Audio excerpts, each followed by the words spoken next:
Have you ever tried to keep up with work while you're caring for a loved one who's struggling with mental health? Or perhaps you're supporting a colleague who's in the same position? If so, this episode is for you.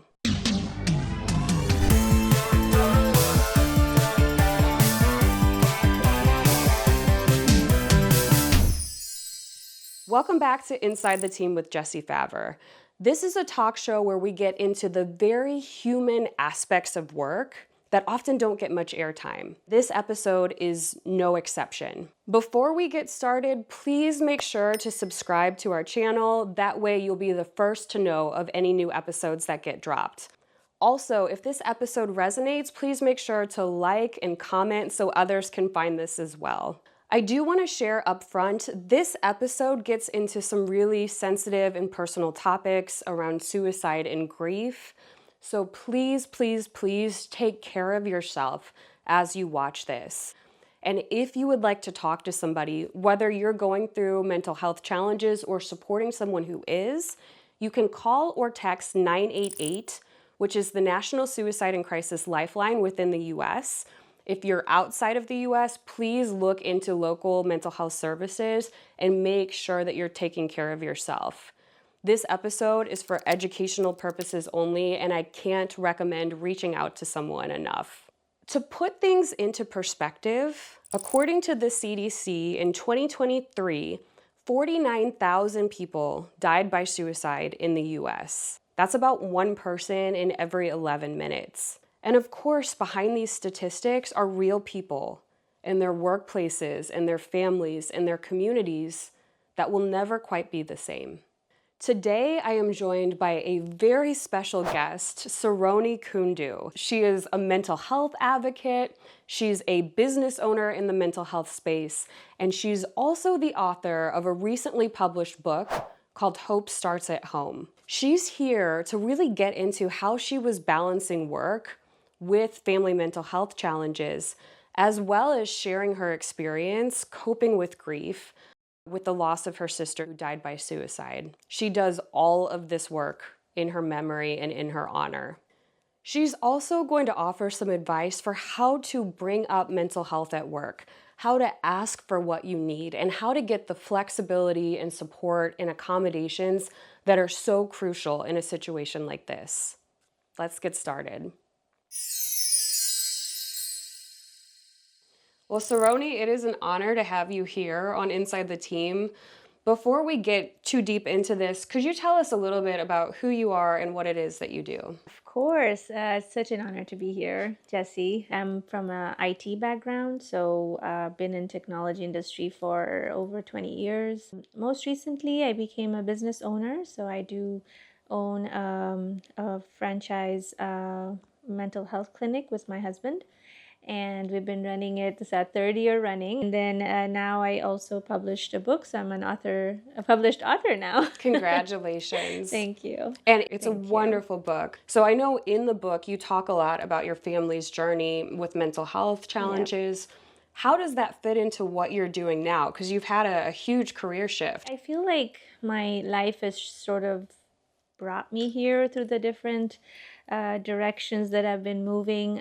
Even though I'm from a technology background, software engineering and all of that, I moved to the whole line of user experience and customer experience, which is really to do with human behavior as it interacts with technology. When certain things happen in my family, post-pandemic, during the pandemic, and this opportunity came up where we could be part of the solution of the mental health care system. We wanted to be part of the solution. And so we sort of just jumped in, and the rest is history, as they say. You could say that I apply the same principles that I do in my career as a technologist into my clinic. So everything I do is based off of clinician experience.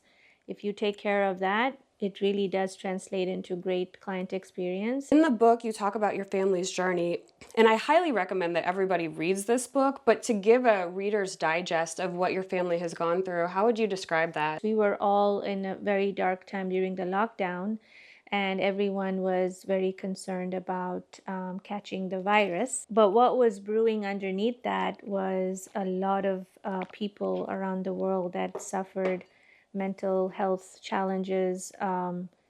Anyway, it escalated. So I would say my sister, who lived in Canada, she really spiraled, and she went through severe mental health struggles.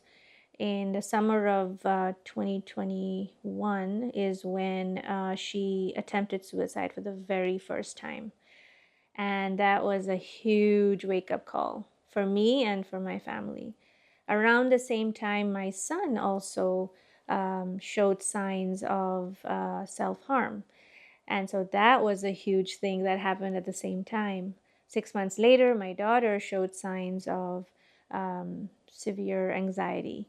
So all of that was happening at the same time. So I didn't have any choice but to really wake up and figure this whole thing out. I even remember before you had published your book, you just described it almost like the book was writing itself. It was like that story had to get told. Yeah. I think the work that you're doing is so courageous. It's so inspirational. I would like to talk about your sister a little and just understand who she was better. Soutomi was a kind and soulful and very funny person. She made people laugh. She was goofy, but she also had very big emotions. She took heart to a lot of things that she did. She volunteered a lot. She was a professional occupational therapist. Even to her to get to that point in her career was nothing short of a miracle. Like how she did that. You know, we both were raised in Southern Africa, and for her to, you know, come to Canada, get her license, and just start from scratch to where she was, you know, people looking from the outside in, they would have said she had a beautiful life. She had friends, she had a wonderful life. When she passed on in 2022 December, after her second suicide attempt, I and my husband went to Canada, and we called a celebration of life because that's what she wanted in her will. And they were close to like 60 people that attended. So contrary to people's belief, when they think about someone who's died by suicide, they think, well, she must have been so lonely. She must have been so. The thing is that she was not alone. She had so much support. She had so many good relationships and friends. But being lonely is subjective, because when it comes to mental illness, there is that part of the brain that tells the patient that they are lonely, that there is a void. What she was diagnosed with after her first attempt, and only after that, was borderline personality disorder. So for her to find out after her first attempt and live for 16 months, I can't describe it rather than say it was a blessing, because it was a blessing for her.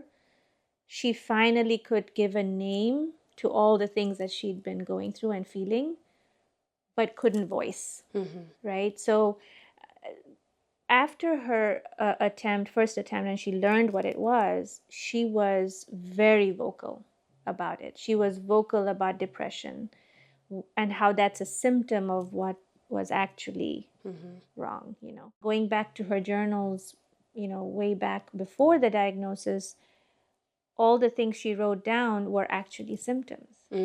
So when people talk about mental illness, mental health struggles, you know, you always hear like, well, can't you just snap out of it, or just go do some yoga or meditation? She did all of that, by the way. But like, you know, when you have a tumor or you have a heart problem, you have symptoms. The same goes with mental illness. Those symptoms happen to be feelings, emotions. That's where I think people really lack awareness, and I know I did, on how you translate those symptoms to that something might actually be clinically wrong, that you have to actually get clinical help. And even though she was getting therapy done, she wasn't getting the right type of therapy. When somebody says to you, yeah, I went for therapy, it didn't really work. That's a red flag. That's like you saying, yeah, I went to the cardiologist, but didn't really find anything. But I'm still in pain. And yeah, you don't continue your life with a heart with a heart pain, do you? You have to go to another specialist, go to a, so we didn't know that. So the fact that my sister would say that, or she would say, yeah, it's still the same. If we had known, if we had the knowledge, we're like, no, you need to go to see a psychiatrist, or you need to see a specialist or something, right? And not just be like, okay, well, this is just how it is. And I believe a lot of families go through that and they get stuck, or they don't know how to have the conversation, or, even know what to do next. So I'm hoping my book just helps with that, saying, it's not the end of the road. Like, there is hope, and you can keep going. Like, you have to keep talking about it, educating yourself, and figuring out that next step, and not giving up. And also, if you are going to therapy, that's a great first step. You've gone to therapy, you're doing it, right? If your diagnosis is not correct, that's something that educating yourself to know, I have to advocate for myself. Yep. Right? It's not that there's something wrong with me, but there's something that I'm not addressing. It's like when you have a physical illness, if my fever keeps coming back and the doctor keeps saying, well, this is just so and so, but I'm like, yeah, but you gave me the medication, it didn't work. I still have, you know what I mean? So you have to keep advocating and asking, and it's not easy. It is not, especially when you have mental health challenges. And that's why I'm such an advocate for early intervention. Like I said, I just mentioned about my children, because I could, right? With sister being an adult, you can't get involved. But with children, you can. So understanding your teen and your tween, and just saying, no, I'm not going to just brush this off as a teenage thing.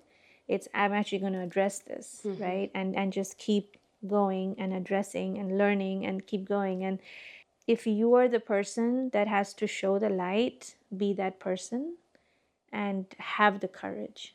It takes a lot of courage, but there is light and hope on the other side of that fear. Yeah. I love seeing your persistence pay off when I see your son. He speaks so eloquently about self-care. I mean, he's such an advocate. So I cannot wait to see what all your family does. It's amazing what impact you clearly had on your kid's life. Now, you mentioned the celebration of life, and the reason it stuck out to me is I just did a seminar related to suicide, and one of the questions that people were struggling with was, what do you say to someone if they come back to work and you're aware of grief, you're aware of, a death in the family by suicide? What helps in those moments? I know everybody is not like how I am, or I was at the time. I was extremely honest. When my sister attempted suicide, I had to go to Canada. I told my boss that, my manager, I said, my sister attempted suicide. I need to go. And she was extremely understanding. And I think that's number one, is having the courage to tell the truth.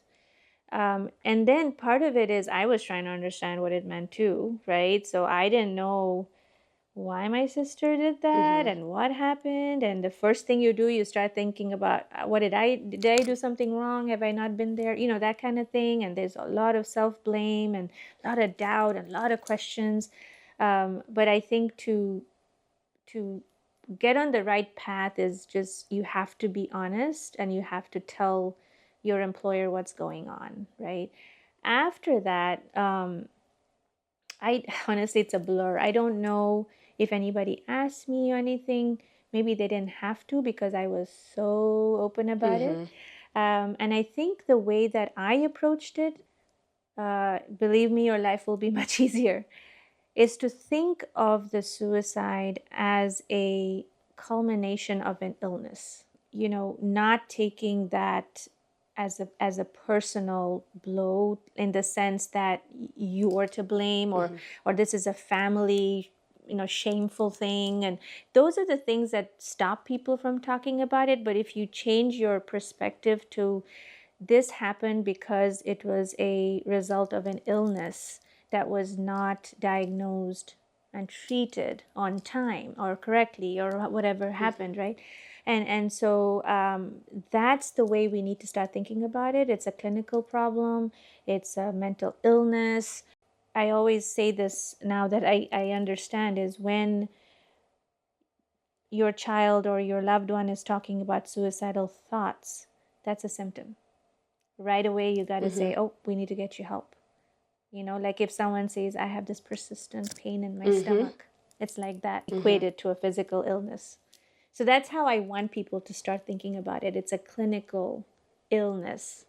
And so you got to catch it. You got to catch it when the symptoms are in the suicidal thoughts area. What I'm hearing is mental health is health. Yeah.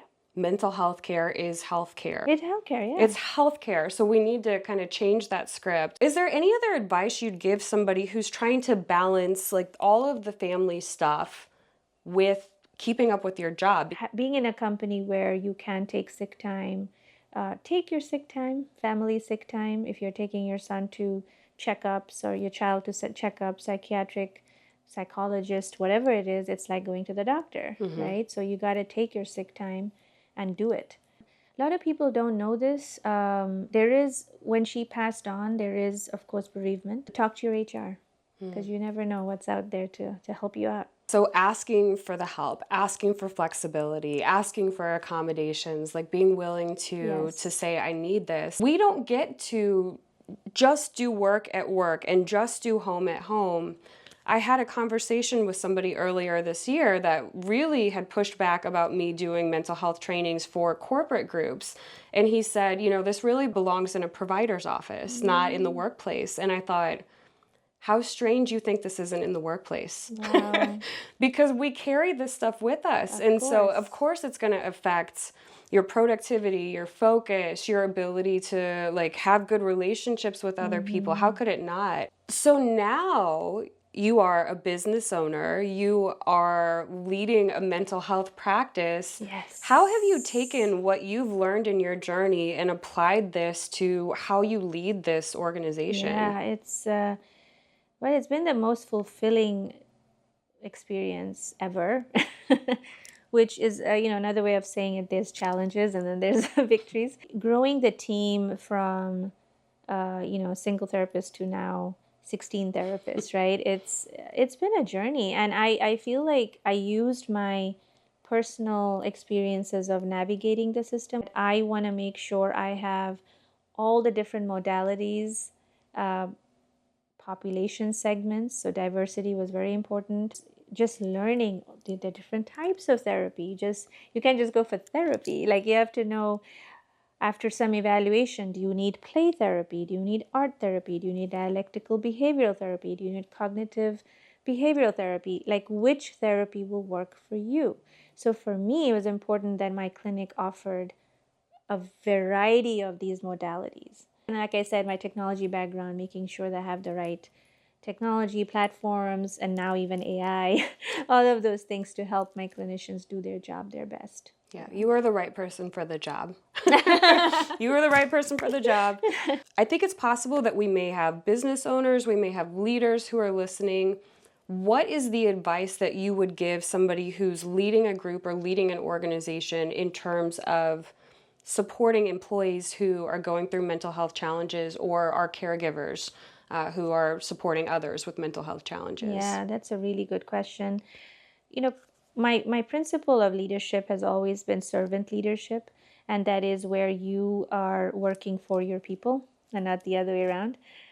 So even though I'm the owner, leader, whatever you want to call it, I always feel like I'm working for you guys. What do you guys need? That's the first thing your mindset has to change. And if it's to do with mental health, the big E, empathy, extremely important.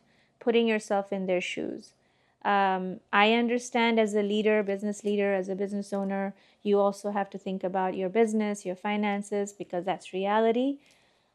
But I can speak from personal experience that when you lead with empathy and you lead with heart and you really understand what's going on with your employee and you provide that support, whether that's time off or work from home or whatever it is that you got to be listening. What does that employee need?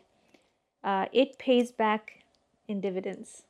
It pays back in dividends because not only have you proven that you're a great leader, you're an empathetic leader, people will want to work for you. Mm-hmm. That employee will likely not want to ever leave because they're like, wow, this is great. I love this place. Makes me feel good and makes me feel strong and makes me want to do my best work. I believe every person wants to do their best. Yeah. And if they aren't able to, they won't feel good about themselves, and you need to address that. So you mentioned the importance of filling your cup. How do you fill yours? For me, it is dance because I do love to dance. And I know I fall into the same trap where I don't find the time because we're always doing so many things. But it's so important to have that moment, whether it's in your day or your week, that you do something that you have a passion for, that's good for your mental health. A lot of people, especially women, they have this idea that self-care is to go do your nails, right? Or to go for a haircut, which is great. You do want to, feel good, like grooming yourself. But honestly, self-care, the biggest thing I would say is discipline. So how do you get intentional and discipline yourself to do something daily that's just for you?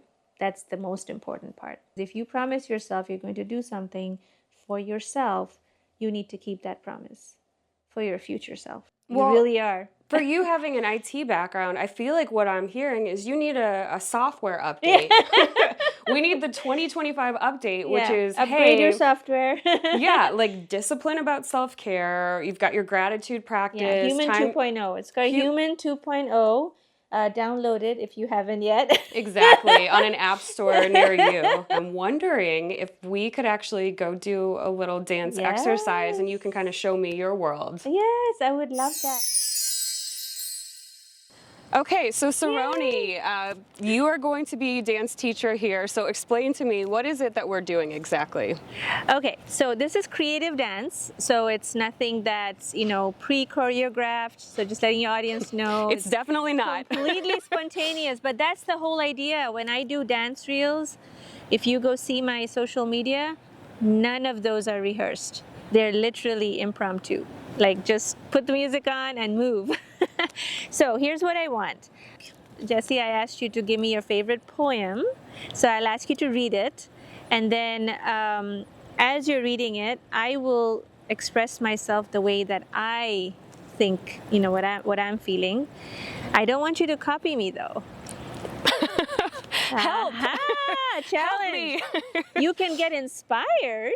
Okay. But this is your poem. Okay. So you have to think about what is inspiring to you and what's making you move with those words. So let's first tell us what the poem is. Beautiful. Sure. So I picked an excerpt from a book that's called My Life.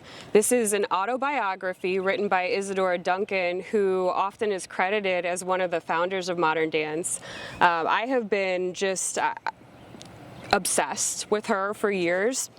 And the reason that I picked this, outside of just loving Isadora Duncan, is this passage is actually about leading with the sense of purpose. Mm-hmm. And I feel like since I met you, it was such a Duncan aspect of you. And so I thought this would be fun to kind of blend our worlds together.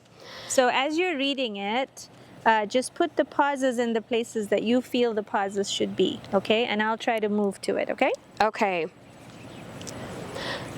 I believe that in each life, there is a spiritual line, an upward curve,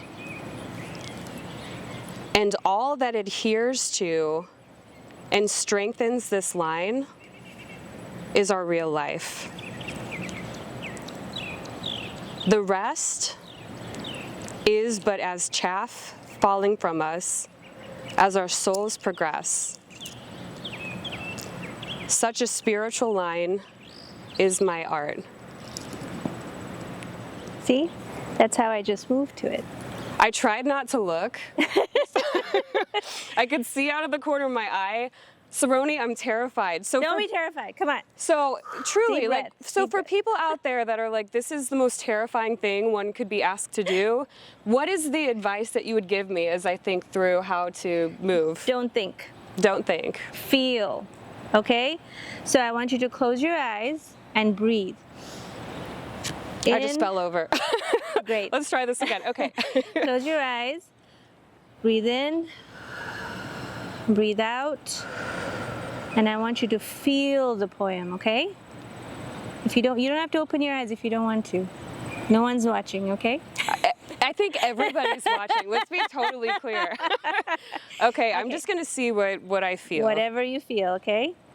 I believe that in each life there is a spiritual line,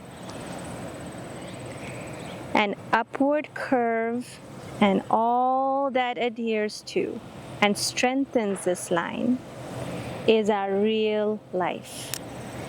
The rest is but a chaff falling from us. As our souls progress, such a spiritual line is my art. Oh, it's fantastic! That's exactly it, see? None of that was choreographed, right? Clearly. But that's what I mean. It's like you have to feel it. Well, Saroni, thank you so much for that dance lesson. It is amazing to me how just like a couple of moments out in nature or moving your body can just kind of ground you, center you. So that was incredible. Yeah, it was. It was amazing. So I'm very confident that people are going to want to get in touch with you and follow your work. So outside of reading your book, what are some of the ways that people can stay in touch? Yeah, well, there's my website, saronikundu.com. There's LinkedIn. You can find me there, Saroni Kundu. And in my website, there's my email, phone number. You can reach me, and also link to my book on Amazon. So yeah, there are many ways to reach me. And you're available for speaking gigs now too, correct? Yes, I am. I'm available for speaking gigs. I do want to ask for a favor. This is your book. Yes. Hope Starts at Home.